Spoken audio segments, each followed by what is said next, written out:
சின்ன மருமகள் அடுத்து வர எபிசோடில் பார்த்திங்க அப்படின்னா போஸுக்கு வந்து கல்யாணம் நடக்க போகிற இந்த நேரத்தில் பார்த்திங்கன்னா முன்னாடி நாள் பார்த்திங்க அப்படின்னா தாமரை கூட தப்பாக நடக்க முயற்சி பண்ணுறாங்க.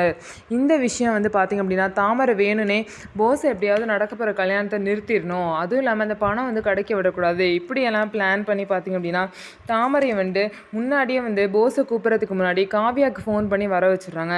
வர வச்சுட்டு அதுக்கப்புறம் போஸை வந்து கூப்பிட்றாங்க. போஸ் ரூம்குள்ளே வந்தோடனே தாமரை கிட்ட தப்பாக நடக்க முயற்சி பண்ணுறாரு. அப்போதைக்கு கரெக்டாக காவியா பார்த்தீங்கன்னா ரூம்குள்ளே வந்து போஸை வந்து ஓங்கி ஒரு அறை விட்டுருவாங்க. நாளைக்கு கல்யாணத்தை வச்சுட்டு இவ்வளோ மோசமாக கேவலமாக நடந்துக்கிறவனுக்கு வெக்கமா இல்லை அப்படின்னு சொல்லிட்டு போஸ் வந்து திட்ட ஆரம்பிச்சிருவாங்க.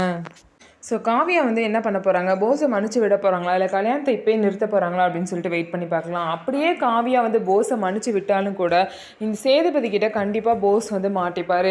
ஏன் அப்படின்னா போஸ் வந்து மருந்து எடுத்துகிட்டு வரல அப்படிங்கிற விஷயம் நல்லாவே சேதுபதி கண்டுபிடிச்சிட்டாரு. அப்படி இருக்கும்போது இந்த கல்யாணத்தையும் நடக்க விட மாட்டார், அவங்களுக்கு கிடைக்க போகிற அந்த 1 கோடி ரூபாயும் கிடைக்க விட மாட்டார். ஸோ இதுக்கப்புறம் என்ன நடக்க போகுதுன்னு சொல்லிட்டு வெயிட் பண்ணி பார்க்கலாம். நம்ம வீடியோ உங்களுக்கு பிடிச்சிருந்தா நம்ம வீடியோவை லைக் பண்ணிக்கோங்க, மறக்காமல் நம்மளோட சேனலை சப்ஸ்கிரைப் பண்ணிவிட்டு பாருங்கள்.